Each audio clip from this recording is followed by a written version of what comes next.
Okay sir. Okay, good evening to all of you फिर से। अच्छा देखो, तो फिर डिस्कस क्या करेंगे? सेल ऑफ गुड्स में बात हो रहा था, कमर्शियल लॉ पे। Business law, business and commercial law में डिस्कस कर रहे थे हम लोग सेल ऑफ गुड्स एक्ट के बारे में। याद है आप लोगों को लास्ट क्लास में सेल ऑफ गुड्स एक्ट के क्या डिस्कशन चल रहा था? Conditions and warranty. हाँ आयन, याद है तुझे? यस बोल। सर। कंडीशंस एंड वारंटी बड़ा इंटरेस्टिंग कॉन्सेप्ट था, बिकॉज ये कोई भी प्रोडक्ट जब सेल होता है ना, कोई भी गुड्स का जब सेल होता है, सेल ऑफ गुड्स में जो 1930s एक्ट है, sale of goods act 1930s is a very important rule, because ultimately business जब भी करने जाते हैं वो सेल ही होता है। मतलब हम कोई ना कोई गुड्स ही सेल करते हैं किसी को। सर्विस को थोड़ा सा 2 मिनट साइड में रखते हैं, बट अल्टीमेटली गुड्स के ऊपर डिपेंड करके ही बाद में सर्विस। पहले गुड्स चाहिए, कोई भी बात कर लो, goods is first, the most important concept goods. ठीक है, तो किसी को भी कोई भी प्रोडक्ट सेल करे, ठीक है, कोई भी प्रोडक्ट किसी को सेल करे, किसी से बाई करे, तो अल्टीमेटली वो सेल ऑफ गुड्स एक्ट के अंदर आ जाता है। ठीक है, वो डिपेंड करता है, उसका भी एक पूरा डिटेल्स था, आप लोग शायद इंट्रोडक्शन क्लास में देखे थे कि गुड्स के बारे में क्या कहता है। Good evening Shubho. হ্যাঁ দাদা, গুড ইভিনিং। ওকে, এই জাস্ট স্টার্ট করলাম, sale of goods act just start করেছি। হ্যাঁ হ্যাঁ ঠিক, মানে লেট হয়ে যাবে একটু। অসুবিধা হবে না, ঠিক আছে চল। তো সেল অফ গুডস অ্যাক্টের একটু ইন্ট্রো, একটু মিড টপিক আছে, বাট আই ডোন্ট থিঙ্ক কি প্রবলেম হবে। একটু শুরুতে একটু প্রবলেম মনে হবে, আফটার দ্যাট ধীরে ধীরে ওকে লাগবে। ओके, तो बेसिकली जो बात मैं कर रहा था सर आप सबसे, कि ये जो सेल ऑफ गुड्स एक्ट है, ये सेल ऑफ गुड्स एक्ट के अंदर हम लोग कंडीशंस एंड वारंटी के बारे में बात कर रहे थे। तो चलो एक बार मैं काम करता हूँ, लास्ट क्लास को थोड़ा सा मैं आप लोगों को रिकॉल कराता हूँ और उसके साथ साथ आगे का चर्चा को बढ़ाता हूँ, बिकॉज काफ़ी सारा इंटरेस्टिंग मैटर है। कंडीशंस एंड वारंटी के अंदर ही हम लोग बात करेंगे केविट एम्प्टर बोल के, एक बड़ा इंटरेस्टिंग कॉन्सेप्ट आएगा, केविट एम्प्टर, मतलब very very important point. And उसके बाद हम लोग डिस्कस करने वाले हैं transfer of ownership and delivery of goods के बारे में, transfer of ownership and delivery of goods के बारे में। तो इंटरेस्टिंग एरिया है, तो चलो एक एक करके बात को बढ़ाते हैं। मैं स्क्रीन शेयर करता हूँ और फिर मैं आप लोगों के साथ बात करता हूँ। Okay, I think screen share है, अगर थोड़ा सा ध्यान दे आप लोग। स्क्रीन शेयर है ना सर?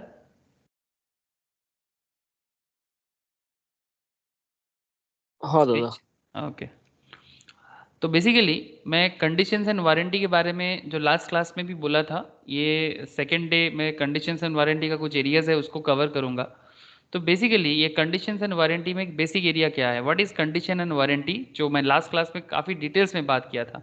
आज बस मैं रिकॉल करके फिर फ्रेश एरिया में जाता हूँ, मतलब डिस्कस करूंगा। तो बेसिकली व्हाट इज कंडीशंस, जब कोई गुड्स को सेल करते हैं तो कंडीशंस का क्या कॉन्सेप्ट होता है? Condition is a stipulation essential to the main purpose of the contract. कोई भी बिजनेस प्रोडक्ट सेल करने के टाइम पे ना उसका एक कंडीशंस होना चाहिए, ठीक है, जो स्टिपुलेटेड है होता है उस पर्टिकुलर प्रोडक्ट के ऊपर डिपेंड करते हैं। और वारंटी जो होता है ना, वो stipulation collateral to the main purpose होता है, मतलब main purpose of the contract के साथ वो अटैच रहता है, बट वो कोलैटरल है। मतलब जैसे ये एसेंशियल है, कंडीशंस कोई भी गुड्स का एसेंशियल पार्ट माना जाता है, but warranty is not the essential part. Warranty collateral होते हैं, मतलब गुड्स के साथ कंडीशंस आएगा, कंडीशंस के साथ वारंटी आएगा।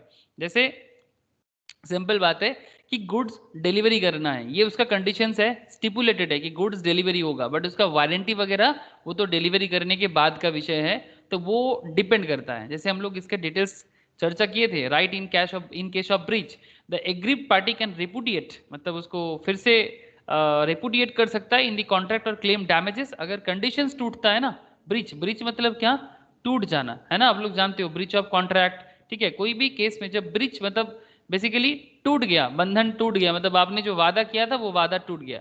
The agreed party can रिपुडिएट the contract और क्लेम डैमेजेस, और both in case of breach of conditions. अगर कंडीशन टूटता है तो वहां पर वो डैमेज भी क्लेम कर सकता है या फिर रिपुडिएट भी कर सकता है, फिर से कॉन्ट्रैक्ट को करने के लिए बोल सकते हैं कंडीशंस वापस करो।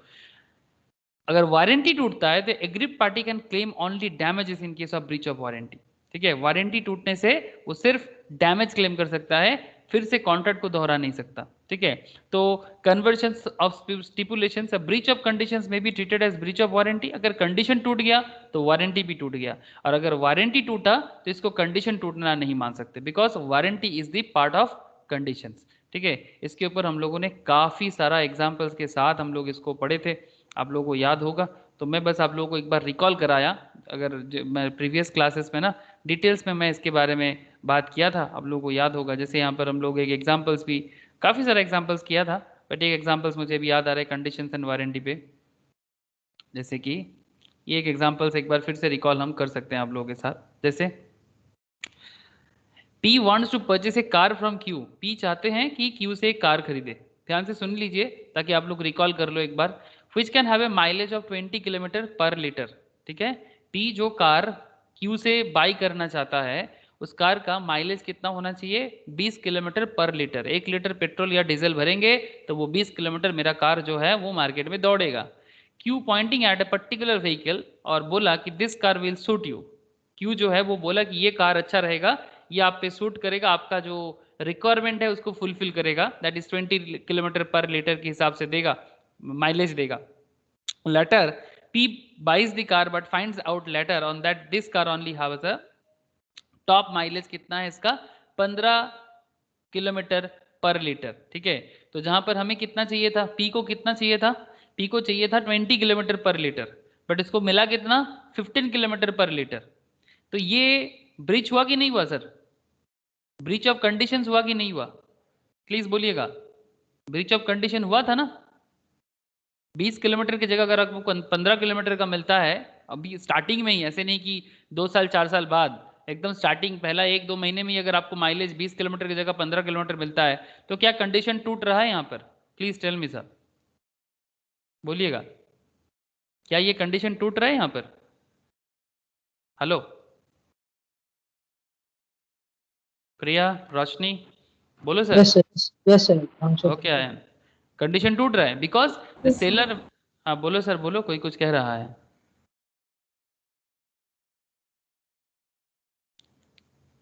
कोई कुछ कह रहे थे क्या? Okay, because the seller made the stipulation, यहाँ पर सेलर ने स्टिपुलेशन लगाया था, which forms the essence of the contract, कि यस स्टिपुलेशंस क्या था कि 20 किलोमीटर पर लीटर में ये गाड़ी आप पे सूट करेगा, ये स्टिपुलेटेड था। In this case the mileage was a stipulation that was essential to the main purpose of the contract, because जो बंदा कार खरीदने गया था उसके लिए, मतलब जो बायर था उसके लिए माइलेज बड़ा ही, उसके लिए माइलेज बड़ा ही इंपॉर्टेंट एरिया था। ठीक है, तो माइलेज इतना इंपॉर्टेंट था, बट माइलेज तो रहा ही नहीं। 20 किलोमीटर का माइलेज जरूरी था, बट यहाँ पर तो माइलेज अल्टीमेटली कुछ काम नहीं किया।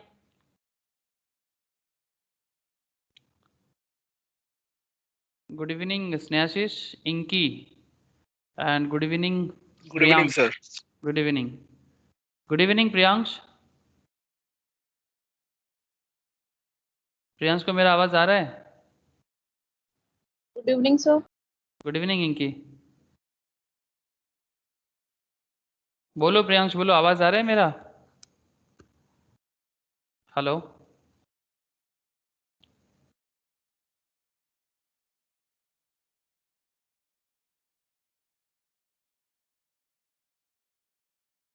प्रियांश, मेरा आवाज आ रहा है आपको? वहां पर देखो एक म्यूट का बटन होगा, म्यूट अनम्यूट का, एक स्पीकर में एक म्यूट अनम्यूट का बटन होगा, अब उसको अनम्यूट करके बात कर सकते हो। हेलो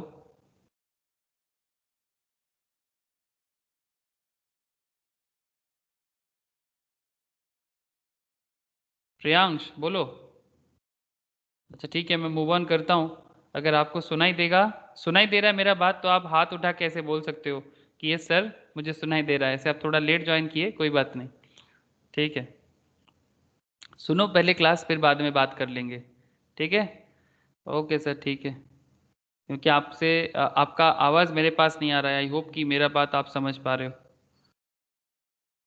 ठीक है। ओके सर, चलिए फिर से एग्जाम्पल में आ जाता हूँ। ये एक्चुअली आज फर्स्ट टाइम क्लास करने के लिए बोला था, तो इसीलिए मैं इसको थोड़ा समझा रहा था, बट ये तो समझ ही नहीं पाया मेरा बात। अच्छा, तो बेसिकली क्या बात हो गया sir? P wants to purchase a car from Q which can have a mileage of 20 kilometre per litre and Q Poynting eight a particular vehicle. तो पूरा का पूरा खेल माइलेज पे था कि भाई उसको माइलेज सही था। तो इस पर्टिकुलर जो एग्जांपल था इसमें mileage was a stipulation that was essential to the main purpose of the contract and hence its breach is a breach of conditions. तो अगर माइलेज पे ही बात बना था और माइलेज ही नहीं रहा तो फिर कंडीशंस ब्रीच हो गया। सिमिलरली जब वारंटी की तरफ देखते हैं, वारंटी क्या है? warranty is a stipulation collateral to the main purpose of the contract, the breach of which gives rise to the claim of damages but not a right to reject the goods.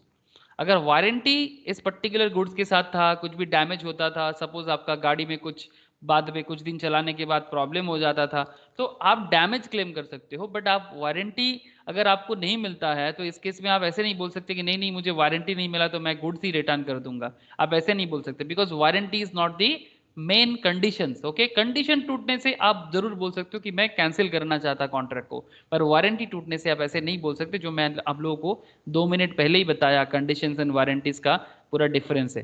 ठीक है, तो which gives rise to claim for damages but not to right to reject the goods and treat the contract as repudiated. ठीक है, तो ये जो basically concept है, ये कंडीशंस एंड वारंटी का बड़ा ही फेमस कॉन्सेप्ट है. इसके बेसिस में बड़े बड़े बिजनेस का बात करें तो यही इसी कॉन्सेप्ट में आगे बढ़ता है सर. इसके ऊपर और एक एग्जांपल्स भी था. Ram consult Shyam a motor car dealer for a car suitable for touring purpose to promote the sale of his product. Shyam suggest Maruti and Ram accordingly buys it from Shyam. The car turns out to be unfit, मतलब Maruti car ultimately unfit निकला. Touring purpose मतलब business के लिए ना, वो घूम घूम के एडवर्टाइजमेंट वगैरह करेगा उसके लिए. Here the term that the car should be suitable for touring purpose is a conditions of the contract. It is vital that its non-fulfillment defeats the very purpose for which Ram purchased the car. Ram is therefore entitled to reject the car and have refund the price. पूरा का पूरा condition ही टूट गया, because जो purpose के लिए गाड़ी मांगे थे वो पर्पस फुलफिल हुआ ही नहीं.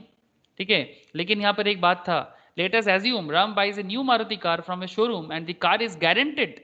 वो गारंटी दे रहा है against any manufacturing defect under normal usages for a period of 1 year. 1 साल के अंदर नॉर्मल यूजेज में अगर कुछ प्रॉब्लम होता है तो फिर वो गारंटी दे रहे हैं, उसको कुछ चेंज करके देगा या ठीक करके देगा ओरिजिनल परचेज पे. And in the event of any manufacturing defect there is a warranty for replacement of defective part if it cannot be properly repaired. After 6 months, Ram finds that horn of the car is not working and in this case he cannot terminate the contract because horn पैप काम नहीं कर रहा है, तो आप गाड़ी reject नहीं कर सकते. तो वो वारंटी का. बोलो सर, बोलो बोलो सर, बोलो. स्क्रीन शेयर नहीं है. सॉरी मैं तो भूल ही गया, पहले बोलना चाहिए था ना, मैं बोलते जा रहा तब से. अब ठीक है. अच्छा ठीक है, पहले वाला एग्जांपल तो क्लियर हो ही गया था. अब क्लियर है ना, अब दिख रहा है स्क्रीन. हेलो, अब स्क्रीन दिख रहा है ना? यस सर, दिख रहा है. सर दिख रहा है. सॉरी सर, सॉरी, मैं एक्चुअली देखा ही नहीं कि स्क्रीन शेयर नहीं हुआ था. अच्छा, रिकॉर्डिंग तो ऑन है ना? ऑन है सर. रिकॉर्डिंग ऑन है ना? हाँ, रिकॉर्डिंग ऑन है, नहीं तो बाद में फिर दिक्कत हो जाएगा. जो लोग ज्वाइन नहीं कर पाए फिर वो लोग बोलेगा सर क्लास मिस हो गया. ओके, तो सेकेंड एग्जाम्पल समझ में आया सर, कि अगर आप शोरूम से गाड़ी ले रहे थे और शोरूम का गाड़ी वाला आपको बोला कि भाई आपको गाड़ी में अगर 1 साल के अंदर नॉर्मल यूजेज में अगर कुछ भी प्रॉब्लम होता है तो फिर हम आपको गारंटी दे रहा है कि आपको ठीक करके देंगे.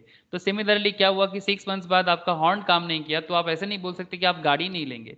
The Ram finds that horn of the car is not working here. In this case, he cannot terminate the contract. The manufacturer can either get it repaired or replace it with a new horn.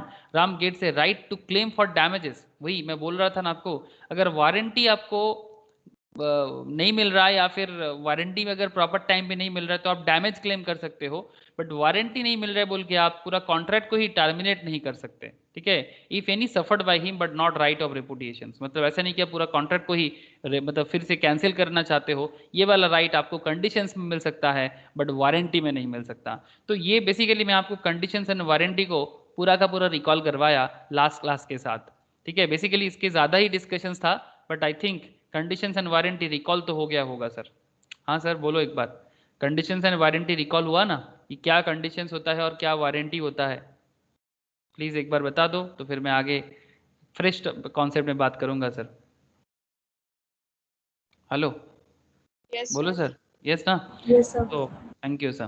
तो express and conditions का and warranty 2 तरह का होता है sir, एक express और एक implied. इसके बारे में भी चर्चा मैंने किया था सेक्शन 14 से लेकर section 17 of the sale of goods act में. इसके बारे में बड़ा अच्छे से कहा गया है कि what is express conditions and warranties and what is implied.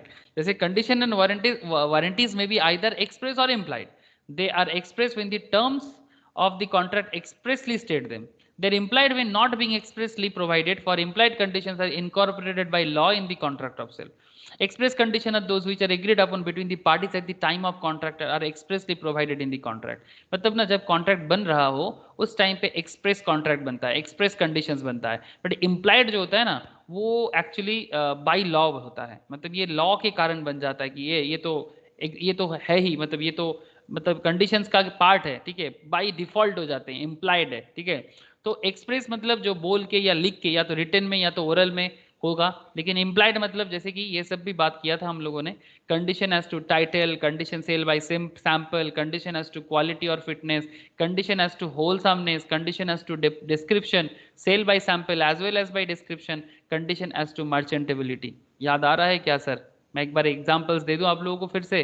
Condition as to title के बारे में मैं आप लोगों को बोला था, जैसे कि एक बंदे ने, टाइटल क्या होता है, इंप्लाइड कंडीशन समझो sir. A purchased a tractor from B who had no title to it. A ने बी से ट्रैक्टर खरीदा बट बी का ओनरशिप, ठीक है, B who had no title to it, मतलब बी का ट्रैक्टर ही नहीं है, मतलब मेरा ट्रैक्टर नहीं है, मैंने ए को बेच दिया. क्या गजब बात है, जो चीज मेरा नहीं है वो मैं किसी और को कैसे सेल कर सकता. हाँ sir, condition as to title, बात समझ रहे कि नहीं समझ रहे? सेक्शन 14 सबसेक्शन ए मैं डिस्कस किया था लास्ट क्लास में, इसलिए मैं ज्यादा डिटेल्स नहीं बोल रहा हूँ, जस्ट एग्जांपल को टच कर रहा हूँ. आई होप यू अंडरस्टैंड, ठीक है. A purchase a tractor from B who had no title to it. After 2 months the true owner निकल गया सर, जो सही बंदा था उसका अता पता चल गया, ठीक है. The true owner spotted the tractor, उसको दिख गया भाई मेरा ट्रैक्टर ये इसके पास कहाँ से आ गया, वो demanded it from A. He held that A was bound to hand over the tractor to its true owner. और ये बाध्य है, ये बोल ही नहीं सकता कि भाई मैं B से तो लिया, तुम B को जाके बोलो. अरे नहीं यार, आपको पास क्या ओनरशिप टाइटल और टाइटल ट्रांसफर हुआ क्या B आपको गाड़ी का ओनरशिप का टाइटल ट्रांसफर कर पाया? अगर नहीं कर पाया तो फिर अगर वो बोल रहा है, ऑब्वियसली अगर आफ्टर 2 months ट्रू ओनर उसको देख लिया तो फिर उसको प्रूव करना पड़ेगा कि भाई ये आपका है, तो फिर बताओ कैसे, ठीक है. तो and that A could sue B the seller without title. A C B को सू कर सकता है क्योंकि वो टाइटल बिना ही गाड़ी सेल कर दिया for the recovery of the purchase price, क्योंकि वो परचेस प्राइस दिया था ना, खरीदा तो दाम दिया था. तो टाइटल इज बहुत इंपॉर्टेंट सर. अगर कोई किसी की चीज का ओनर नहीं है तो फिर अगर वो आपको बोलता है कि भाई ये चीज रख ले अपने पास, ठीक है, तो फिर अगर बाद में कभी कुछ लीगल इश्यूज आ जाए या फिर बिजनेस रिलेटेड कुछ प्रॉब्लम आ जाए ना, तो आप मुश्किल में पड़ जाओगे. तो इसीलिए किसी भी चीज का खरीदारी करने से पहले उसका ओनर को ढूंढ के ही आप उसका खरीदारी कीजिए. कि प्रोडक्ट का ओनर ना मिले तो ऐसे प्रोडक्ट में कभी ना हाथ लगाइए. जैसे मैं आपको एक एग्जाम्पल याद आ गया, ये हमारे कोलकाता में मे बी सुबह मुझे थोड़ा हेल्प कर सकता है. सुबह सुबह तुझे मेरा आवाज आ रहा है? हेलो सुबह, मेरा आवाज आ रहा है आपको? है दादा, अच्छा, एकदम ठीक ठाक. ओके. बेसिकली मैं जो बात कर रहा था कि ये हमारे कोलकाता में स्पेशली देयर आर कुछ ऐसे एरियाज है, मैं जितना सुना कि ऐसे भी कुछ जमीन जगह को लेके ना लोगों के अंदर बाइंग और सेलिंग चलता है, स्पेशली न्यू टाउन एंड उसके आसपास के एरियाज में. एक टाइम पे बहुत चलता था, आजकल भी शायद चलता होगा. मतलब प्रॉपर पेपर्स ही नहीं है बहुत सारा एरिया का, मतलब कौन एक्चुअल ओनर है पता ही नहीं है. ऐसा सच में है क्या? मतलब इस ये सब एरियाज में, ये जो न्यू टाउन का मैं एरिया ओपन किया, कि बहुत मुश्किल हो जाते हैं फाइंड आउट करना कि एक्चुअली इस जमीन का रियल ओनर कौन है, उसको ढूंढने में.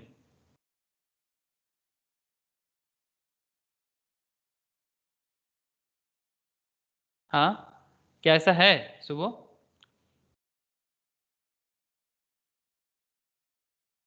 কি রে, শুনতে পাচ্ছিস? আমি কি বলছি আমার কোশ্চেনটা বোঝা গেল কি? हेलो.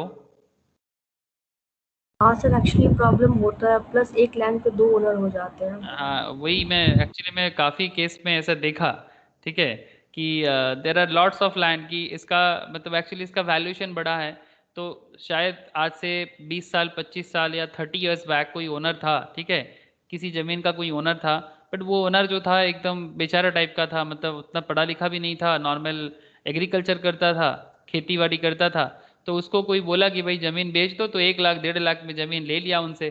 फिर बाद में वो एक्चुअल ओनर को कहाँ गायब कर दिया, फिर वो कोई और उसको अपने नाम पे किया, बट उसमें कोई रजिस्ट्रेशन वगैरह प्रोसेस कुछ भी कंप्लीटेड नहीं है. फिर वो बोल रहे कि मैं इसका ओनर हूँ, फर्जी पेपर निकाल लेता है, फर्जी पेपर मतलब डुप्लीकेट पेपर, फिर वो बाद में किसी और को सेल करने जाते हैं, फिर जब वो सेल करने के लिए आते हैं ना तो उसका एक्चुअल नंबर जब स्टैम्प ड्यूटी वगैरह देना पड़ता है ना तो गवर्नमेंट के पास प्रूफ होना पड़ता है, और सही ओनर कौन है जमीन का उसका पता लगाने में मुश्किल हो जाते हैं। ठीक है, जो प्रिया ने भी बोल रहा है सर कि एकदम ये हमारे कलकत्ता में भी है और बहुत सारे जगह में ऐसे दिखता है। तो बेसिकली ये प्रॉब्लम है। ठीक है, तो इसीलिए ऐसे जमीन का केस तो सेल ऑफ गुड्स एक्ट के साथ प्रॉपरली नहीं है, वो प्रॉपर्टी एक्ट के अंदर आता है। बट अगर मैं कोई भी गुड्स के बारे में ये बात करूं कंडीशन एज टू टाइटल, तो हमें हमेशा इसका ध्यान रहना चाहिए सर कि condition as to title that is section 14 subsection A में इसको बहुत अच्छे से कहा गया है। ठीक है, जैसे ब्रांड के बारे में भी, if A sells B tins of condensed milk labelled CDA brand and this is prove to be an infringement of C N company's trademark, मतलब ये किसी दूसरे कंपनी का ट्रेडमार्क यूज करके आप दूसरा कंपनी का प्रोडक्ट बेच रहे हो, तो ऐसा केस में आपका ये राइट नहीं है कि आप दूसरे कंपनी का प्रोडक्ट बेचते हो किसी दूसरे कंपनी का डुप्लीकेसी करके। तो किसी का ब्रांड डुप्लीकेट करना is not a good thing, वो तो कॉपीराइट में भी प्रॉब्लम में फंस जाएगा और साथ में ये सेल ऑफ गुड्स एक्ट में कंडीशन एज टू टाइटल का केस में फंस जाएगा, सेक्शन 14 सबसेक्शन ए। तो अब बाद में जो एक्चुअल बायर है वो डैमेज क्लेम कर सकता है, वो अपना जो भी कवर मतलब जो पेमेंट किया था वो रिकवर कर सकता है। ठीक है, तो सब चीज़ बोला हुआ है लॉ में, तो ऐसा नहीं कि बिजनेस में प्रॉब्लम होगा तो उसको रेक्टिफाई करने का भी जगह सेल ऑफ गुड्स देता है। और आप लोग जैसे जानते हो कि सेल ऑफ गुड्स तो बिजनेस का सबसे बड़ा जान माना जाता है, बिकॉज इसके बिना तो बिजनेस नहीं ना।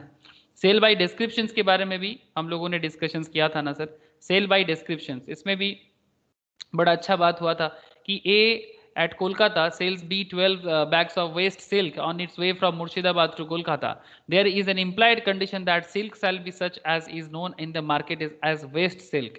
मतलब जो सेल का नाम था वो वेस्ट सिल्क, ये वो सेल का नाम ही है। ठीक है, तो 12 bags of waste silk on its way from Murshidabad to Kolkata, there is an implied condition that the silk shall be such as is known in the market as waste silk. If it not, B is entitled to reject the goods.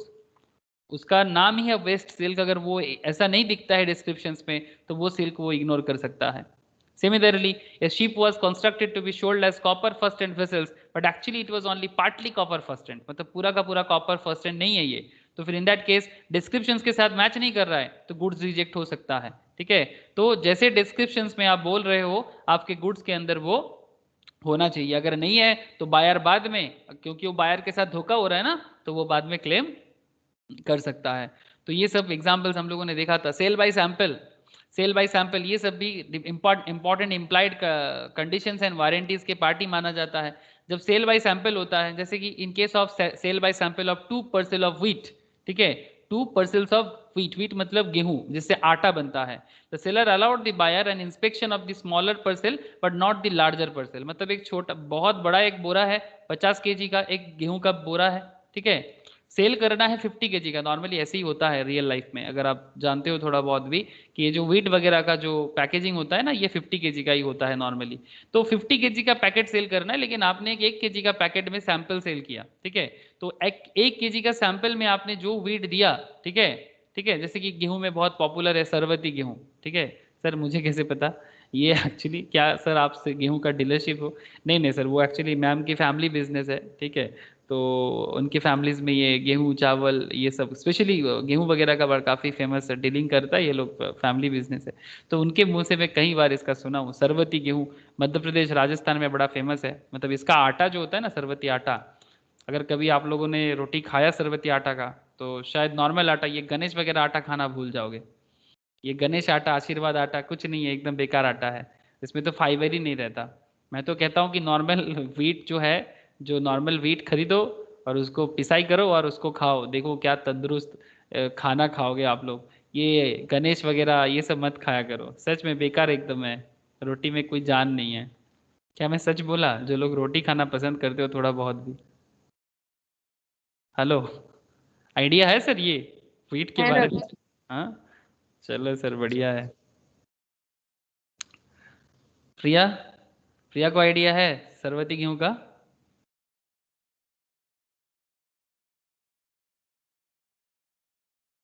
हाँ sir, क्या क्या आप नाम बोल देते हो समझ में नहीं आता।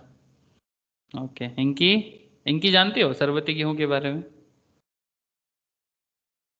No sir. नो सर, ठीक है, कभी ऑर्डर किया कर सकते हो, बहुत अच्छा होता है सर उसका। रोटी खाओगे सीरियसली बहुत अच्छा है, मुझे बहुत पसंद है, हमेशा मिलता नहीं, थोड़ा दाम ज़्यादा है ऑब्वियसली। अच्छा ठीक है सर, चलो सरबती आटा सबको पहचानने के पड़े, हम पागल हो रहे हैं। सरबती आटा ना কি বললেন ওটা বুঝতে পারলাম না। हाँ सरबती आटा, ये एक ब्रांड है सरबती बोल के, मतलब অনলাইনে अवेलेबल? हाँ हाँ मिल जाएगा, दाम ज़्यादा होगा, दाम थोड़ा नॉर्मल आटा से ज़्यादा होगा बट अच्छा है। ये सरबती गेहूं खरीद के पिसाई कर सकते हो, ठीक है। देखो मैं सरबती लिखा, सरबती आटा, हाँ मिल जाएगा, ये देखो। अच्छा ये पैकेजिंग में भी बेच रहा है ये कंपनीज भी, बट इनका मत लिया करो। मैं तो बोलूँगा कि आप ये देखो, आशीर्वाद सिलेक्टेड प्रीमियम शरबती आटा, मत लिया करो। शरबती गेहूं अगर ले सकते हो और उसको पीस के खाओगे तो सस्ता गिर जाएगा, बट हाँ अगर आशीर्वाद का ही ले सकते हो तो वो भी ले सकते हो, ठीक है। इसका मतलब ये जो गेहूं है ना, इसका क्वालिटी कुछ और है। तो बेसिकली मैं क्यों सरबती के पीछे पड़ा हूँ कि बहुत केस में ऐसा दिखता है कि वो सैंपल में नॉर्मल जो व्हीट है उसको सेल कर रहा है। मतलब एक्चुअली अगर आपको गेहूं का पहचान नहीं है ना, सपोज आप एक व्हीट डीलर बनना चाहते हो और आपको अगर व्हीट का पहचान नहीं है तो फिर मुश्किल क्या है कि आप गलत वेट चूज कर लोगे, ठीक है। तो आपको देगा कुछ और फिर बाद में देगा कुछ, तो इसमें सैंपल सेल बाय सैंपल्स में आप फंस जाओगे, ठीक है। तो बेसिकली इसी के चलते मैं तब से इतना सारा बात कर दिया, ठीक है सर। चलो तो ये तो कुछ रियल लाइफ कॉन्सेप्ट था, सुबह बुझते पेरे चीज। হ্যাঁ হ্যাঁ বুঝতে পেরেছি। Okay, okay. So in case of sale by sample of 2 parcels, the seller allowed the buyer of inspection of the smaller parcels, but not the larger parcel. In this case, it was held that the buyer was entitled to refuse to take the parcel of wheat. Okay. तो इस तरह से एक company sold certain shoes made of special sole by sample from the French army. The shoes were found to contain paper not discoverable by ordinary inspections. Held the buyer was entitled to refund the price plus damages. कहाँ French army का samples था, उसमें कहाँ paper घुसा दिया, तो फिर ये तो ऑब्वियसली आप बाद में क्लेम कर सकते हो। तो जो आप सैंपल्स पे बोल रहे हो, अगर आप ऐसा नहीं कर रहे हो तो बाद में इसके रिगार्डिंग मतलब डैमेजेस क्लेम वगैरह हो सकते हैं, बिकॉज कंडीशन ही टूट रहा है, ठीक है।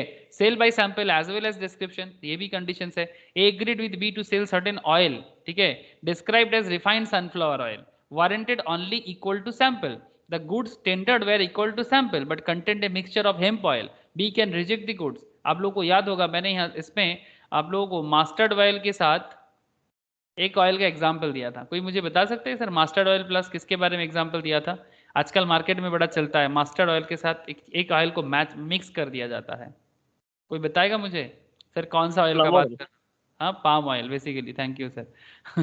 तो ये ऐसा चलता है मार्केट में, मास्टर्ड के साथ पाम ऑयल को मिक्स करके बेच रहा है। Palm oil is not good for our heart, याद रखिएगा सर, ये अच्छा नहीं है, हार्ट के लिए अच्छा एकदम नहीं है। वो पाम ऑयल खरीदो, दिया वगैरह जलाओ, ठीक है, but not good for our health. लेकिन सस्ता पड़ता है, इंडोनेशिया से एक्सपोर्ट इंपोर्ट चलता है और भी दूसरा काम पे लग सकता है, बट सस्ता है palm oil. Okay, condition as to quality और फिटनेस के बारे में भी हम लोगों ने पढ़ा था। A bought a set of false teeth from B, a dentist, but the set was not fit for A's mouth. He rejected the set of teeth and claimed the refund of price. Obviously, teeth के case में तो उसका fit होना बहुत जरूरी है। It was held that A was entitled to do so as the only purpose for which he wanted the set of teeth was not fulfilled. मतलब आपका मेन कॉन्सेप्ट क्या था कि टीथ फुलफिल करना है आपके जो जॉ है उसके अंदर, ठीक है, तो माड़ी के अंदर वो फिट होना जरूरी था, वही नहीं फिट हुआ तो आप रिप्लेस कर सकते हो, कंडीशन से फुलफिल नहीं हुआ। तो इस तरह से हम लोगों ने देखा sale as well as sample as well as description. Condition as to sorry quality और फिटनेस, ये क्वालिटी और फिटनेस 16 सबसेक्शन 1 में बोला था, ठीक है। And condition as to merchantability, मतलब जो चीज एक्चुअली बेचने लायक हो, ठीक है, अगर प्रोडक्ट बेचने लायक ना हो तो फिर आप उस पर क्लेम कर सकते हो। तो ये सब सेल में बहुत डिटेल्स में कहा गया है सेल ऑफ गुड्स एक्ट में। जैसे एग्जाम्पल 13, ये सब मेरा लास्ट क्लास में ना थोड़ा बोला हुआ है इसलिए मैं थोड़ा फास्ट किया sir. If a person order motor horns from a manufacturer of horns and the horns supplied are scratched and damaged owing to bad packing, he is entitled to reject them as unmerchantable। मतलब देखो, मतलब अगर आपको कोई टूटा फूटा product मिलता है तो क्या वो प्रोडक्ट आप लोगे? तो वो मर्चेंटेबल है ही नहीं। तो जो चीज मर्चेंटेबल नहीं है तो वो तो ऑटोमेटिकली आप उस पर रिजेक्ट कर सकते हो। तो इसमें भी कंडीशन टूट रहा है। तो क्या बोल रहे हैं sir? Condition as to merchantability, section 60 subsection 2। तो ये सब सेक्शंस के हिसाब से बोल रहा है, तभी जाके तो कोर्ट में जब केस लड़ा जाता है ना सर, तो कंज्यूमर कोर्ट हो या फिर बड़ा केस हो तो फिर बड़ा कोर्ट में भी जा सकता है। But example 14, a bought black velvet cloth from sea and found it to be damaged by white ants, held the condition as to merchantability was broken. Condition as to wholesomeness. What is wholesomeness? A supplied F with milk. The milk contained typhoid germs. A ने F को milk दिया, but वो milk के अंदर typhoid का germs है। ये आजकल जर्म्स वायरस सुनने से ही डर लगता है, ठीक है। जैसे चाइना में जो हुआ था, ऐसे बोला गया था कि एक रेस्टोरेंट मार्केट एरिया है जहाँ पर बैट या पैंगोलिन से बेसिकली कोरोना का उत्पत्ति हुआ था। हम लोग आजकल भूल गए, आजकल सब इंडियन स्ट्रेन्स के पीछे पड़े हैं, बट जब स्टार्ट हुआ था सबसे पहले चाइना में हुआ था, तो ऑब्वियसली उसका जड़ तो चाइना में ही है। इसमें तो कोई मतलब दोहराई नहीं है सर। कहाँ है चाइना में वो जड़, वो ढूंढना अभी भी, मतलब वो लोग तो बताए नहीं सर, वो लोग तो बताए नहीं। जो भी हो, if wife consumed the milk and was infected and died. क्या भयंकर हालत चल रहा है चारों तरफ। फिर भी चलो सर, मैं आप लोगों को नेगेटिव एरिया में लेके नहीं जाना चाहता, पढ़ाई में ध्यान दीजिए। तो A supplied F with milk, the milk content typhoid germs, F's wife consumed the milk and was infected and died, held there was a breach of condition as to fitness and A was liable to pay damages. ठीक है, तो ये सब क्या है, ये सब implied conditions था। हाँ सर, समझ में आया कि नहीं आया? याद आया एक बार फिर से? आयन, स्नेहाशीष, बोलो सर एक बार। Yes sir. Okay, implied warranties पे एक बार बात कर लेते। इतना देर से हम लोग इम्प्लाइड कंडीशंस पे बात कर रहे थे। अच्छा ये शुभो, तेरे को समझ में आया इम्प्लाइड कंडीशंस क्यों? मतलब बेसिकली कोई भी गुड्स को सेल करना है तो उसका कंडीशंस एंड वारंटी फुलफिल होना जरूर। हाँ बोल। কোনো জিনিস অনেক সময় বড় কোম্পানি কেনার সময় এই টার্মস গুলো থাকে। Yes exactly. तो अगर ये कंडीशंस फुलफिल नहीं होता है ना, तो वो बायर और सेलर के बीच में सेटलमेंट कैसे होगा? ठीक है, तो इसके लिए लॉ को बताना पड़ता है, सेक्शंस पे लिखना पड़ता है। तो ये सेल ऑफ गुड्स एक्ट 1930 इस तरह से इसको बोल के रखा है। जब बाद में यही सब मैटर को लेके बाद में कोर्ट में केस लड़ेगा, कंज्यूमर फोरम में केस लड़ेगा, अगर यही केस अगर बाद में बहुत बड़ा केस बन के हाई कोर्ट में भी जा सकता है, सुप्रीम कोर्ट लेवल में भी जा सकता है। ठीक है, आप लोगों को याद होगा वो मैगी में लेट ज़्यादा होने के कारण मैगी को बैन किया गया था, याद है आप लोगों को? 2016 मोस्ट प्रोबेबली। हाँ, तो वो क्या था, सेल ऑफ गुड्स के कारण ही तो था कि वो मैगी का जो डिस्क्रिप्शंस का कॉन्सेप्ट था, उसमें एज पर दी फैसाई लाइसेंस, फूड लाइसेंसिंग जो कंपनीज है, उस फूड उसका केस कभी आप लोग पढ़ेंगे तो आपको समझ में आएगा। अगर चलिए मैं आपको दिखाता हूँ थोड़ा सा, अगर मिल जाए। क्या प्रॉब्लम हो जाता है बीच बीच में, ये कहाँ से आ जाता है, जाता ही नहीं है।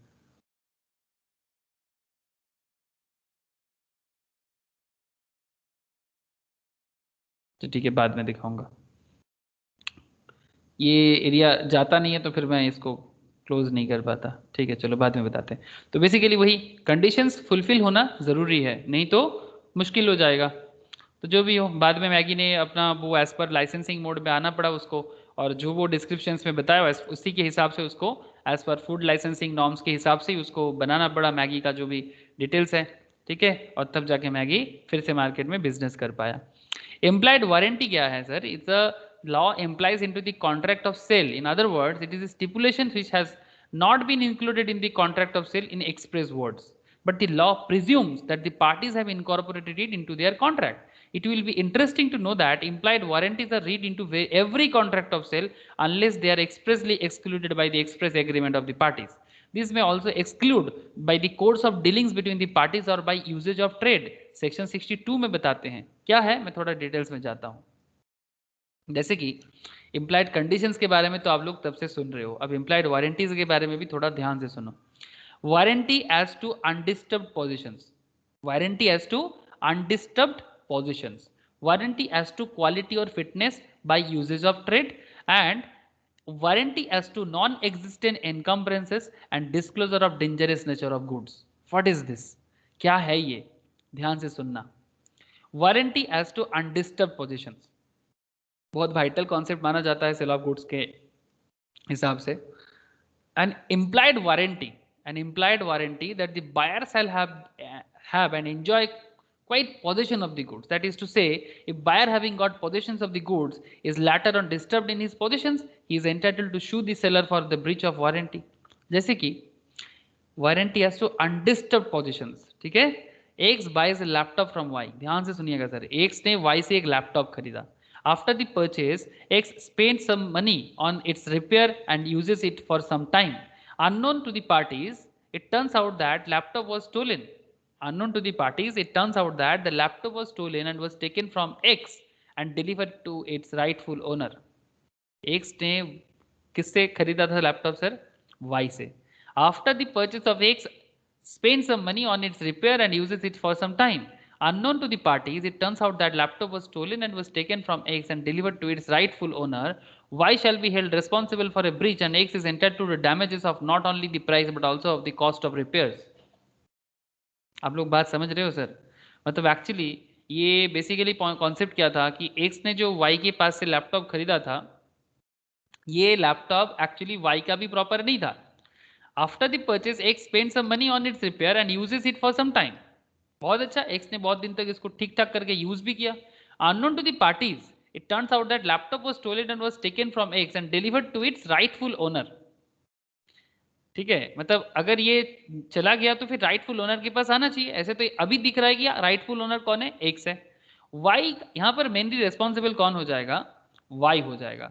Y shall be held responsible for a breach and X is entitled to damages of not only the price but also cost of repairs, because X ने जो कॉस्ट में खरीदा था वो तो ठीक था, उसके साथ साथ वो रिपेयर के भी चार्जेस दिया था, वो पूरा का पूरा अमाउंट Y से क्लेम कर सकता है. वो पूरा का पूरा अमाउंट Y से क्लेम कर सकता है. ठीक है. अनडिस्टर्ब पोजीशंस, आप पोजीशंस डिस्टर्ब नहीं कर सकते किसी का, और उसको पाने के लिए अगर किसी ने कुछ खर्चा किया था तो वो खर्चा भी आप बाद में विथड्रॉल कर सकते हो, मतलब वो रिक्लेम कर सकते हो. बात समझ में आया सर? हेलो, बोलिएगा सर. हाँ दादा. Yes, sir. Warranty as to non existence of encumbrances. Encumbrances basically मतलब सर कि रिस्ट्रेंट, बाधा. ठीक है, इनकम्ब्रेंसेस में बेसिकली बाधा. क्या होता है ना, इसमें section 14 subsection C, an implied warranty that the goods shall be free from any charge or encumbrances in favor of any third party not declared or known to be buyer before or at the time of contract is entered into. A pledges his car with C for a loan of rupees 15,000. A pledges his car with C for a loan of rupees 15,000. pledge किया and promises him to give its possessions the next day. आज नहीं sir, next दिन देंगे. Then sells the car immediately to B. ए ने B को सी को बोला था 15,000 में कार तेरे को प्लेज कर देंगे, प्रॉमिस किया था कि नेक्स्ट डे डिलीवरी देंगे. देन ए ने क्या किया?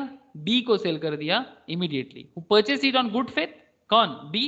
गुड फेथ में लिया, मतलब एकदम सही दिल मतलब सही सोच के कि भाई ये ए का ही है और मुझे मैं गुड फेथ से इसको ले रहा हूँ. Without knowing the fact B, without knowing the fact मतलब ये पूरा फैक्ट इसको नहीं पता कि बे आइदर मतलब वो सी को बेच रहा है, मतलब प्लेज कर दिया है. B may either ask A to clear the loan or himself may pay the money and then file a suit against A for recovery of the money with interest. आप बात समझ रहे हो क्या हुआ यहाँ पर? A जो है ये warranty as to non existence of encumbrances, मतलब A और B के बीच में ये वाला कुछ कॉन्सेप्ट था ही नहीं. बेसिकली A और C के बीच में कॉन्सेप्ट बना था. A ने प्लेस किया था अपना कार C को कितने में सर? 15,000 में, एंड प्रॉमिस किया था to give its possession in the next day and then sells the car immediately to B. बेच दिया. Who purchased it on good faith? कौन? B ने. Without knowing the fact, B में either ask A to clear the loan, मतलब जो amount उसने loan लिया था, ठीक है, वो क्लियर करे, और himself में pay the money and then file a suit against A. Obviously B तो A पे केस करेगा ही, because जो एक्चुअली यहाँ पर C का गुड्स था और ये उसका प्रॉपर मतलब कंट्रोलिंग भी ए के पास नहीं है, बिकॉज वो सी को ऑलरेडी वादा करके रखा था, पैसा भी लेके रखा था. तो यहाँ पर बी जो है वो ए के अगेंस्ट में केस भी शू करेगा और रिकवरी ऑफ इंटरेस्ट अमाउंट भी अगर कुछ था तो वो भी अमाउंट वो उससे जरूर मांगेगा. तो बेसिकली यहाँ पर क्या था कि नॉन एग्जिस्टेंस इनकम्बरेंसेस, मतलब कुछ ऐसे वादा था जो एक्चुअली ए और बी को पता ही नहीं था. ये जो विदाउट नोइंग द फैक्ट, आप बात समझ रहे हो, ये फैक्ट इसको पता ही नहीं था, बट उसके बावजूद भी इसके सामने वो प्रॉब्लम आ गया. तो ऐसे केस में भी बी ए के ऊपर केस कर सकता है. आप लोगों को ये वाला कॉन्सेप्ट समझ में आया sir? Warranty as to non existence encumbrances. बोलिए सर. सेक्शन 14 सबसेक्शन सी. बोलो सर. Yes sir. क्लियर है सबको? हाँ सर. आयन, स्नेहाशीष बोलो, क्लियर है? Yes, sir. Yes, sir. Okay, warranty as to quality और fitness by usages of trade, ठीक है। Basically 16 subsection 3, an implied warranty as to quality or fitness for a particular purpose may be annexed or attached by the usage of trade. Regarding implied conditions or warranty as to quality or fitness for any particular purpose of goods supplied, the rule is that let the buyer be aware. Wait, ये let the buyer be aware इसी का चर्चा करने वाला sir caveat emptor में। Caveat emptor बहुत vital और important concept माना जाता है सेल ऑफ गुड्स में, ठीक है। Let the buyer beware, okay, that is the seller is under no duty, the seller is under no duty to reveal unflattering truths about the good sold, but this rule has certain exceptions. Sir बात समझ में आ रहा है? कोई भी seller अपने goods के बारे में कुछ खराबी है ना, वो कभी नहीं बताएगा, ठीक है। ये बायर के ऊपर डिपेंड करता है कि वो उस पर्टिकुलर गुड्स को जांच के परख के खरीदे। सर आप लोगों ने एक एड देखा था कि नहीं पता मुझे, ये जूम कार बोल के एक कंपनी आया था, जूम कार गाड़ी बेचता है सर। सेकेंड हैंड, हाँ, हायर पे भी देता है। हाँ हाँ, सेकेंड हैंड गाड़ी बेचता है और हायर पे भी देता है ना सर? ये जूम कार रेंटल कंपनी, सही बोल रहा हूँ ना मैं? हाँ, तो ये कंपनी का जूम कार ही तो है या क्या है, इसका एक एडवर्टाइजमेंट आया था कि जूम कार का, या फिर ये कोई भी एक इसका, ये भी बहुत सुंदर एडवर्टाइजमेंट भी बहुत सुंदर था। अब कोई भी सेलर आपको इतना डिटेल्स में तो नहीं बताएगा इस तरह से, मतलब वो स्टार्ट किया था advertisement last 2000 most sir probably. Zoom का सर रेंटे गाड़ी है सर। हाँ सर जूम का तो रेंटे गाड़ी है। हाँ हाँ, रेंटल गाड़ी था ना, तो फिर ये किसका है? ये नहीं, जूम कर नहीं है, फिर संदीप अग्रवाल का कंपनी है, संदीप अग्रवाल का। ये सॉफ्टक्लूज का, जो सॉफ्टक्लूज जिसका है ना सर, उसका है। क्या कंपनी का नाम कोई मुझे बता सकता है?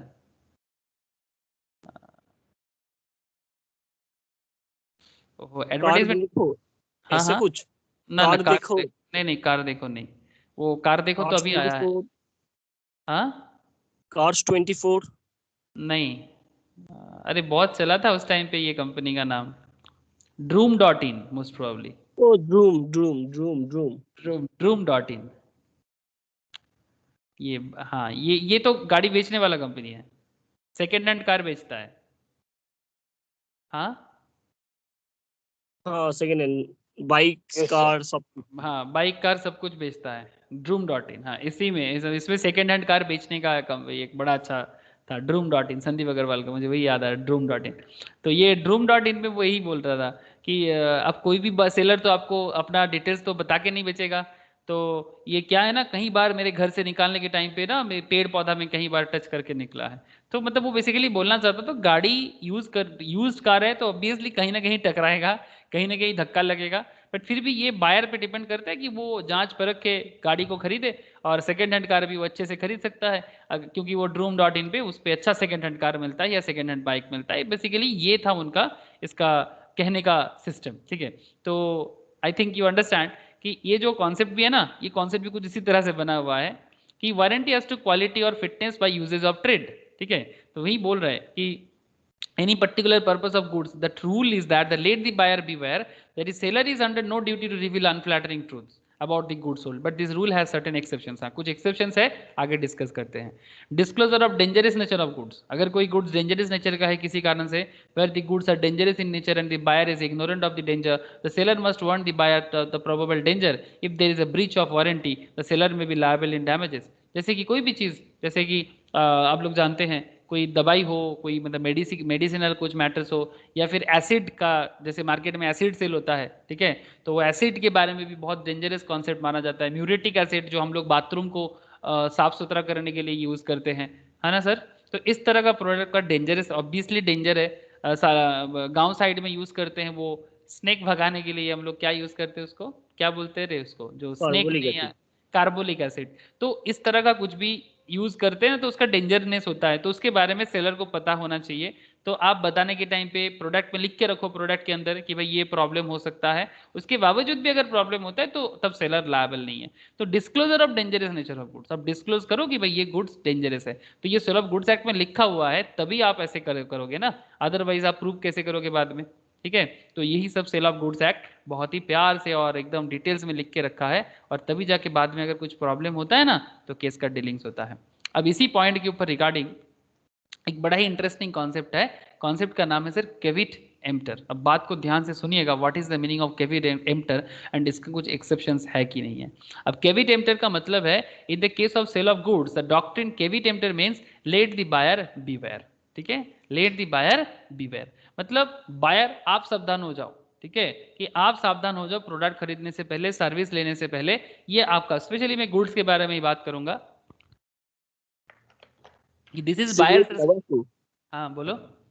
सिगरेट तंबाकू नहीं, नॉट सिगरेट तंबाकू, नॉट सिगरेट तंबाकू, तो सुन तो पहले। ठीक है, नॉट सिगरेट तंबाकू। सिगरेट तंबाकू तो बोल के देता है, यहां पर वो बोलेगा नहीं, ये बायर खुद सावधान रहेगा। ठीक है, not the seen goods. Seen goods में तो बोलना पड़ता है, जैसे आईटीसी सिगरेट का बिजनेस करता है लेकिन उसको बोलना पड़ता है कि सिगरेट पीना स्वास्थ्य के लिए हानिकारक है। ठीक है, ये कैंसर का कारण है, वो लिख के रखता है, वो अलग बात, वो तो सेलर ही खुद से बता रहे हैं। लेकिन यहाँ पर बोल रहे लेट दी बायर बीवेयर। तो व्हेन सेलर डिस्प्ले, देख ध्यान से सुनना, when seller display their goods in the open market, it is for the buyers, it is for the buyers to make proper selection और choice of the goods. If the goods turn out to be defective, he cannot hold the seller liable. अगर goods defective निकल जाए तो buyer seller को मतलब liable नहीं कर सकते। The seller is in no way responsible for the bad selection of the buyer. The seller is not bound to disclose the defects in the goods which he is selling. एकदम bound नहीं है कि अगर goods में defect है ये buyer का problem है, सेलर का प्रॉब्लम नहीं है। हम लोग बोलते हैं कि उसको बताना चाहिए था, अरे कोई अपना प्रोडक्ट खराब बोल के बेचेगा नहीं, वो सेलर है, ये बिजनेस डील है। आप इतना अवेयर बनो कि आपको पता होना चाहिए कि मार्केट में क्या सही है और क्या गलत। ठीक है, तो सही गलत का पहचान होने के लिए आपका प्रैक्टिकल नॉलेज बढ़ना जरूरी है। अगर आप कभी घर से बाहर नहीं निकलोगे, आप कभी मार्केट का खबर नहीं रखोगे, और फिर बाद में आप अगर लूट जाओ मतलब लूटे जाओगे, फिर आप बोलोगे कि हाय मेरे को लूट लिया। ठीक है, तो ये आपका प्रॉब्लम है कि आप बोका रहोगे। जैसे एक बहुत चाणक्य नीति का एक बहुत फेमस कहावत है सर, कि बोलते हैं कि सीधा पेड़ है ना सबसे पहले काटा जाता है। आप लोग जानते हो, जो पेड़ सीधा रहता है ना, ट्रीज, ठीक है, जो ट्रीज सीधा रहता है ना, वो ट्रीज सबसे पहले काटा जाएगा। क्यों सर? क्योंकि जब एक्स लेके आएगा ना काटने वाला, ठीक है, जो ट्री काटर्स लेके आएगा, वो सबसे पहले ना, अगर एक ट्री ऐसा है, ठीक है, एक ट्री ऐसा है, इसको काटने के लिए ना वो 10 बार सोचेगा भाई कहाँ से काटे। बट जो ये ट्री है ना, ये तो सीधा दिख रहा है ना, तो पहले ही काट लेगा एकदम फटाक से।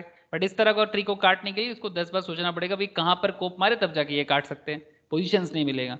तो इस सिंपल बात है कि आप ज्यादा सीधा बनोगे तो काटे जाओगे, इसलिए ज्यादा सीधा नहीं बनना है हमेशा। ठीक है, इसको बोलते हैं कूटनीति। क्या बोलते हैं सर इसको? कूटनीति, जो भी हो। तो ये बिजनेस का फेयर डील है sir. If it is the duty of the buyer to satisfy himself before buying the goods that the goods will serve the purpose for which they are being bought. If the goods turn out to be defective or do not serve his purpose, or if he depends on his own skill or judgment, the buyer cannot hold the seller responsible. The rule of caveat emptor is laid down in the section 16, which states that subject to the provision of this act or any other law of time being in force, there is no implied warranty or condition as to the quality or fitness for any particular purpose of goods supplied under a contract of sale. Following are the conditions to be satisfied. ध्यान से सुनिएगा क्या क्या condition satisfy होना चाहिए। If the buyer had make known to the seller, बात को ध्यान से सुनिएगा sir. If the buyer had made known to the seller the purpose of his purchase and the buyer relied on the seller's skill and judgment. If the buyer had made known to the seller the purpose of his purchase, buyer अगर seller को बोल दिया कि मेरा purchase करने का जो objective है, ठीक है, क्या पर्पस है, अगर पर्पस बोल दिया, बट अगर सेलर पर्पस जानने के बाद भी उसको गलत चीज दिया, तब इस केस में ये केविट एम्प्टर यूज नहीं होगा। The buyer relied on the seller skill, buyer को पता है कि सेलर मतलब बायर सेलर के स्किल पे और जजमेंट पे पूरा भरोसा कर रहा है, तो ऐसे केसेस में भी मतलब ये सेटिस्फाई करता है। Seller's business to supply goods of that description, कि जो डिस्क्रिप्शन मिला है आपको उस डिस्क्रिप्शन के हिसाब से बेचना है। लेकिन सर आप लोगों को मैं कुछ एग्जांपल्स के थ्रू से इसको बताऊंगा ना, तो आप लोग धीरे धीरे समझ जाओगे कि केवी डेम्पटर का क्या कॉन्सेप्ट है। सो वो ध्यान से देखिए, A sold pigs to B, A sold pigs, pigs मतलब बेसिकली शुअर, ओके ठीक है, जो हम लोग बोलते हैं ना शुअर, वो शुअर है। A sold pigs to B, this pigs being infected, अब ये पिग्स जो है कि इन्फेक्टेड पिग्स है, cause typhoid to other healthy pigs of the buyer, जो खरीद रहा है उसके दूसरा जो और भी पिग्स है जो सही है, लेकिन उसके अंदर उसको टाइफाइड फैला देगा बिकॉज इन्फेक्टेड है ये pigs. It was held that the seller was not bound to disclose that the pigs were unhealthy, कभी भी सेलर नहीं बोलेगा कि भाई मेरे पिग्स को टाइफाइड हुआ है।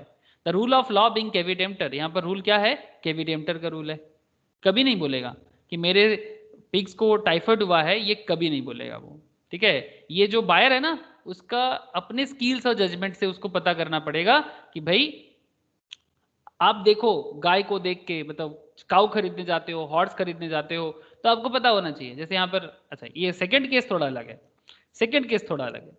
ये purchase a horse from B, ये needed the horse of for riding, उसको राइडिंग करने के लिए हॉर्स चाहिए था, but he did not mention this fact to B, ये फैक्ट बताए नहीं।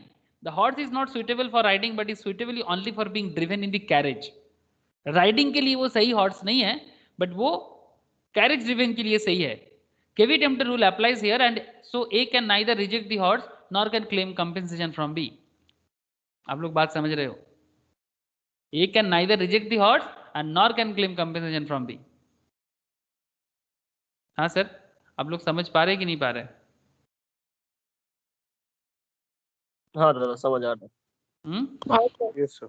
These are the concept basically, कि ये आपके ऊपर है कि जैसे वो अगर बोल देता ना कि भाई मेरे को राइडिंग पर्पस के लिए हॉर्स चाहिए, तब ये प्रॉब्लम क्लियर हो जाता, लेकिन वो तो बोला ही नहीं कि उसको पर्पस क्या है, पर्पस नहीं बोला तो फिर उसको हॉर्स चाहिए था, हॉर्स दे दिया।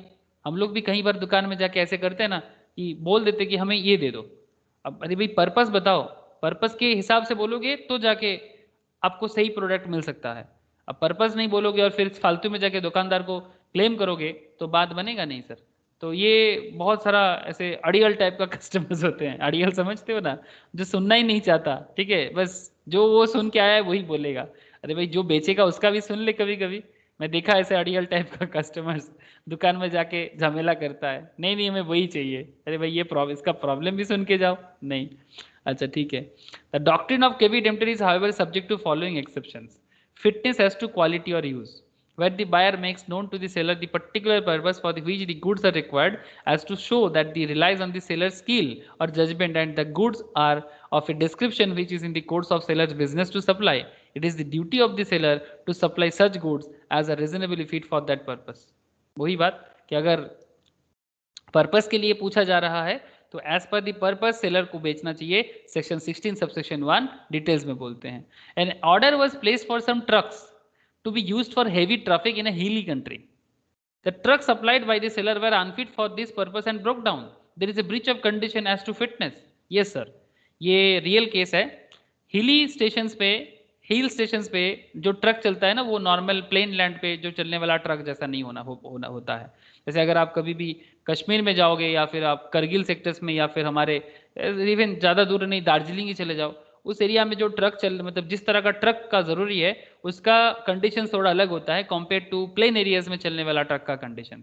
इवन मैं उस दिन थोड़ा सा एक जगह में गया था सर, तो रास्ते में जाते जाते मैं एक्चुअली से पूछ रहा था एक ड्राइवर से कि ये जो ट्रक चलता है रास्ते पे सबसे ज़्यादा किस कंपनी का ट्रक चलता है। तो बेसिकली दो फेमस कंपनी जो ट्रक के लिए है, एक है आपका अशोक लेलैंड और दूसरा है टाटा। आई होप आप लोग नाम जरूर सुनो है, एक है अशोक लेलैंड और दूसरा है टाटा। तो मैं पूछ रहा था उसको कि अशोक लेलैंड और टाटा इन दोनों में से सबसे ज़्यादा ट्रक किसका है। ऐसे महिंद्रा वगैरह का भी ट्रक है बट अशोक लेलैंड और टाटा का ट्रक ज़्यादा दिखता है। तो उसने बहुत अच्छा जवाब दिया मुझे, बोला कि अगर आप साउथ इंडिया जाओगे तो आपको अशोक लेलैंड ज़्यादा दिखेगा, बट हाँ ऐसा नहीं कि साउथ मतलब नॉर्थ ईस्ट में नहीं दिखता, बिकॉज ट्रक तो आता जाता रहता है। टाटा का ट्रक ईस्टर्न इंडिया में टाटा का ट्रक ज़्यादा दिखता है, ईस्टर्न एंड नॉर्थ ईस्टर्न में, बिकॉज यहाँ का टाटा का मार्केट यहाँ का है। बट वो बोल रहा था कि अब साउथ में पहाड़ी एरिया बहुत ज़्यादा है, specially western Ghats and eastern Ghats का जो तमिलनाडु एंड कर्नाटका एरियाज में, तो प्लेन लैंड्स का एरिया कहीं जगह में बहुत कम है, तो इसलिए वो अशोक लेलैंड का इंजन थोड़ा हेवी होता है, ठीक है, compare to Tata engine, because Tata का मैक्सिमम ट्रक प्लेन्स में चलने वाला एरियाज के लिए बनता है। तो कंपेरेटिवली मतलब थोड़ा सा कम हैवी होते हैं इंजन्स, ये ड्राइवर मुझे समझा रहा था। बिकॉज सर मैं इस लाइन में एक्सपर्ट नहीं हूँ, बट जैसे कि वो बोल रहा था वही मैं आपको बस कहानी सुनाया, ठीक है। तो वही बेसिकली तो पर्पस फुलफिल होना चाहिए, नहीं तो कंडीशंस ब्रीच हो जाएगा। तो इस केस में वो केवी टेम्पटर का बात आप समझ रहे हो ना, ठीक है। तो ये केस हुआ था sir, priest versus last. A draper purchased hot water bottle from a retail chemist. He asked the chemist if it would stand boiling water. If it would stand boiling water, the chemist told him that the bottle was meant to hold hot water. The bottle burst when hot water was poured into it and injured his wife. It was held that the chemist shall be liable to pay damages to P, as he knew that the bottle was purchased for the purpose of being used as a hot water bottle. ऐसे real case है ये, case priest versus last का case है, priest versus last का case है। उसने बोला था कि भाई ऐसा बॉटल दो जिसमें मैं गर्म पानी रख सकता हूँ। उसने गर्म पानी रखा, वो ब्लास्ट हुआ और उसके वाइफ को बहुत ज़्यादा चोट लगा, ठीक है, लोगों का जान जा सकता है sir. For the article can be used for only one particular purpose, the buyer need to tell the seller the purpose for which he required the goods. But where the article can be used for a number of purposes, the buyer should tell the seller the purpose for which he required the goods, if he wants to make the seller responsible. ठीक है। तो business करना मतलब ऐसा ही नहीं कि just ऐसे ही बैठ जाए बिजनेस करने में, ठीक है। एक बार मेरे घर पे एक काम करता है ना सर, वो गेट कीपर था हमारे घर के, वहाँ पर वो बिजनेस का काफ़ी सारा प्रोडक्ट होता था, तो उसके लिए वो पहरादार रहता था। अभी उतना ज़रूरत नहीं होता, बचपन में उस तरह का पापा का बिजनेस था, तो पहरादार मतलब जो दारवान बोलते हैं ना सर हम लोग, तो वो हमारे घर में रात को सोता था स्पेशली गेट कीपिंग करने के लिए, दारवान के लिए। तो उसको माँ ने बोला कि जाओ बिस्किट लाओ, तो वो गया, उसको दुकानदार वो कॉकरोच मारने वाला बिस्किट दे दिया। आप लोग सुने हो कभी ऐसा, कॉकरोच मारने वाला बिस्किट्स होते हैं। एक्चुअली कॉकरोच वगैरह क्या करते हैं ना, वो खाने पे आके मुंह लगाते हैं, तो इसलिए उसको मारने के लिए बिस्किट्स का टोप दिया जाता है। तो वो दुकानदार इसको कॉकरोच मारने वाला बिस्किट दे दिया, और वो भी आया और पैकेट में माँ ने भी देखा नहीं कि वो कॉकरोच मारने वाला बिस्किट्स है, और उसको डाल दिया पैकेट। मतलब एक बार पैकेट खोल के अगर डाल दिया तो फिर बच्चा लोग तो ऐसे ही बिस्किट्स का डिब्बा खोल के ले लेगा ना, तो हम भी बचपन में ले लिया था। और लेने के बाद फिर एक्चुअली क्या हुआ सर, पेट में दर्द होने लगा और फिर उल्टी भी हुआ था, बिकॉज वो तो जहर दिया हुआ है ना उसके अंदर जो कॉकरोच को मार देगा। और छोटा बच्चा लोग को ज़्यादा अटैक कर लेता है, बिकॉज बड़े लोग फिर भी थोड़ा उसको ठीक ठाक ये कर ले। तो अल्टीमेटली दुकानदार के इस केस में हम लोग फंसा सकते थे, क्योंकि बिस्किट्स बोलेगा थोड़ी ना वो चूहा मारने वाला या फिर कॉकरोच मारने वाला बिस्किट मांगेगा। बिस्किट्स मतलब ऑब्वियसली इंसान मांग रहा है, तो इंसान के खाने के लिए। दुकानदार को भी सोचो कि वो उसका गलती क्या हुआ हो गया, वो शायद देखा नहीं होगा जब गुड्स को सजाया था, वो बिस्किट पैकेट को अलग से रखा नहीं था, इसीलिए उसने गलती कर दिया था। और ये जो दारवान गया था इसको तो कुछ पता ही नहीं है, बिस्किट्स बोला लेके आ गया, क्या कॉकरोच मारने वाला और क्या इंसान मारने वाला। समझ में आया सर? बोलो, समझ में आ रहा है? हाँ हाँ ओके। हाँ sir. In Bombay Burma trading corporation limited versus Aga Mohammed का केस।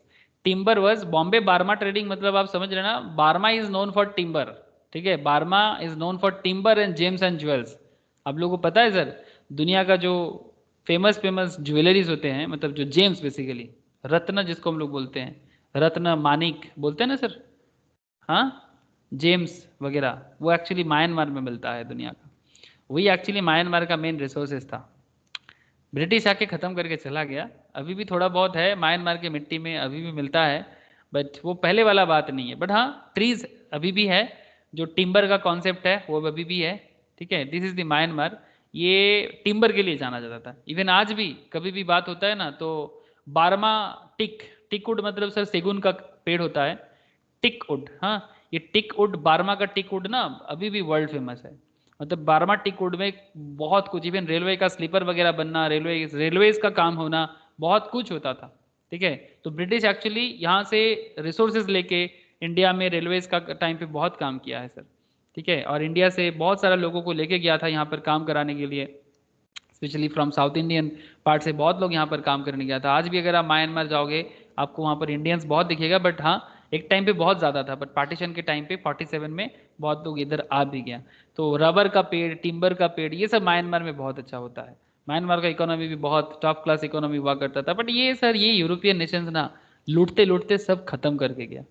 चलो सर कोई बात नहीं, गुस्सा करके अभी कोई फायदा नहीं है, फिर से बनाना होगा। ओके, पढ़ना पड़ेगा। ओके, तो Bombay Burma trading corporation limited versus आगामोती, timber was purchased for the express purpose of using it as railway sleeper. अरे वाह, रेलवे स्लीपर ही आ गया, मैं तो देखा ही नहीं था। And when it was found to be unfit for the purpose, the court held that the contract could be avoided. मतलब ऑब्वियसली कि रेलवे स्लीपर के लिए वो अगर अनफिट हो जाएगा तो फिर मुश्किल हो जाएगा। वही वाला केस एक्चुअली मैं जो कहानी आपको बोल रहा था, वही कहानी मैं देखा भी नहीं थी। ये रेलवेज का भी एग्जाम्पल यहाँ पर देके रखा है, मुझे तो ऐसे ही याद आ गया, मैं बोल रहा था। ओके सर, चलो, ये तो कोइंसिडेंस बहुत बार होता है मेरे साथ, मैं देखता हूँ। गुड्स परचेज अंडर पेटेंट और brand name, in case where the goods are purchased under its patent name or brand name, there is no implied condition that the goods shall be fit for any particular purpose. Okay, goods sold by descriptions, where the goods are sold by description, there is an implied condition that the goods shall be correspond with the description. If it is not, so then seller is responsible. जैसे बोला, अगर ऐसे नहीं दे रहा है तो फिर seller responsible. Goods of merchantable quality, ये भी मैंने आपको पहले ही बोल के रखा कि मर्चेंटेबल क्वालिटी का गुड्स दो, अदरवाइज केवी टेम्पटर का रूल अप्लाई नहीं होगा। केवी टेम्पटर क्या होता है कि वो बायर को सोचना पड़ता है कि गुड्स सही हो, कि मतलब वो खुद जांच परखे ले।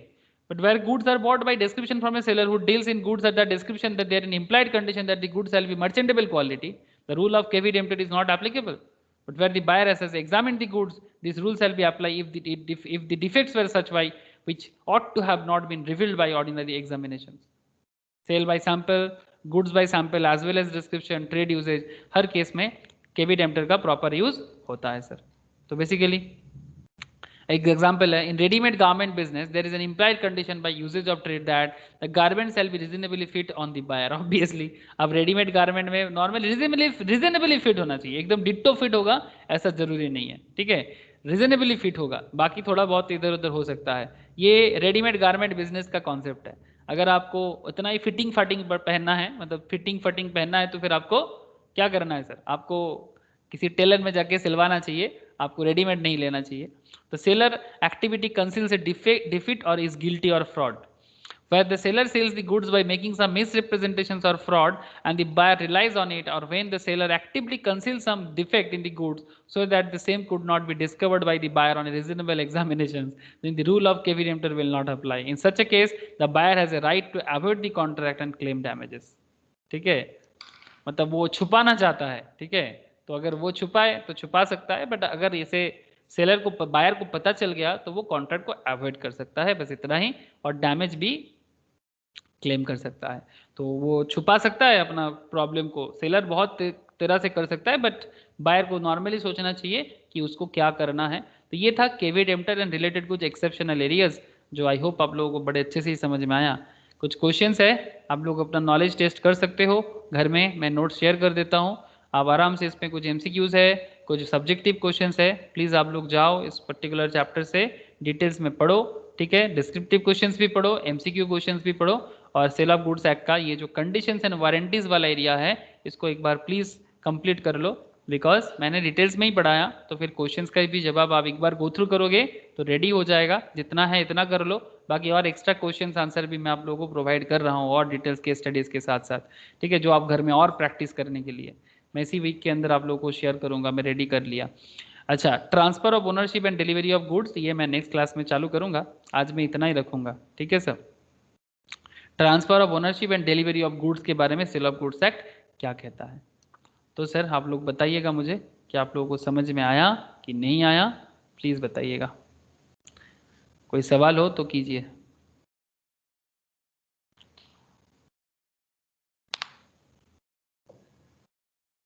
सर समझ में आया ना सबको?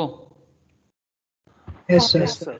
ओके सर, ठीक है, नेक्स्ट क्लास जिन लोगों का है मैम के पास, वो लोग नेक्स्ट क्लास के लिए रेडी हो जाए, और जिन लोगों का कोई क्लास नहीं है वो घर पे एक बार इसको गो थ्रू कर ले, या फिर जो काम है कर ले, दूसरा पढ़ाई कर ले। Okay sir,